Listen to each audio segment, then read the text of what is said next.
Hello everyone, my cooking show চ্যানেলে সবাইকে welcome জানিয়ে চলে আসলাম আরেকটি রেসিপি নিয়ে। আজকে আমি আপনাদেরকে কেক বানিয়ে দেখাবো। যদি রেসিপি ভালো লাগে একটা লাইক আর শেয়ার করে দিবেন। আর আমার ভিডিও যদি কেউ ফার্স্ট টাইম দেখছেন, প্লিজ চ্যানেলটিকে সাবস্ক্রাইব করে পাশে থাকা বেল বাটনটাকে প্রেস করে অল অপশনে ক্লিক করে দিবেন। তাহলে আমি কোনো নতুন ভিডিও দেওয়ার সাথে সাথে আপনাদের মোবাইলে নোটিফিকেশন পৌঁছে যাবে। তবে চলুন দেখে নেওয়া যাক আমি কেকটা কিভাবে বানাচ্ছি। ফার্স্টে আমি কেকের ব্যাটার বানানোর জন্য এই সাইজের একটা স্টিলের বাটি নিয়েছি। এখন আমি ডিমগুলো ফাটিয়ে এই বাটিতে রাখবো। এই কেকে আমি ডিম দুটো মাত্রই দিব, বেশি দেব না। দেখুন দুটো ডিম ফাটিয়ে বাটিতে নিয়ে নিয়েছি।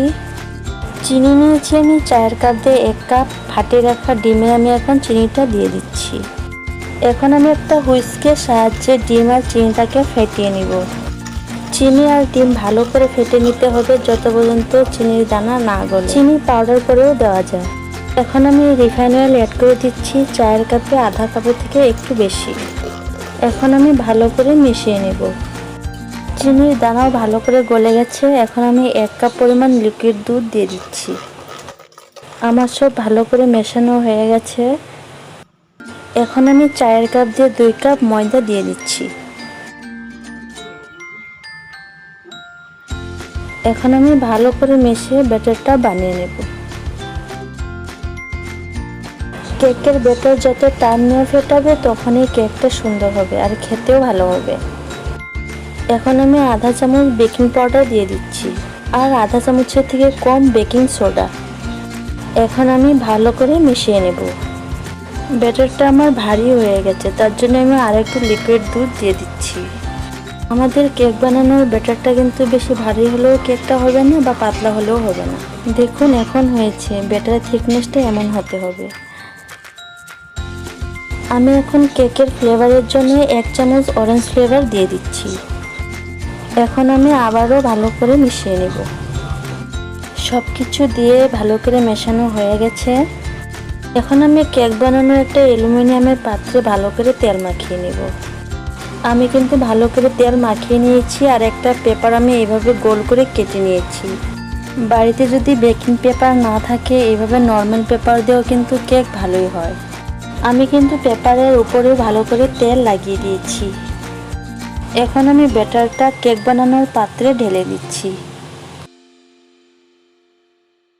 দেখুন আমার ঢালা হয়ে গেছে। এখন আমি ট্যাপ করে নেব।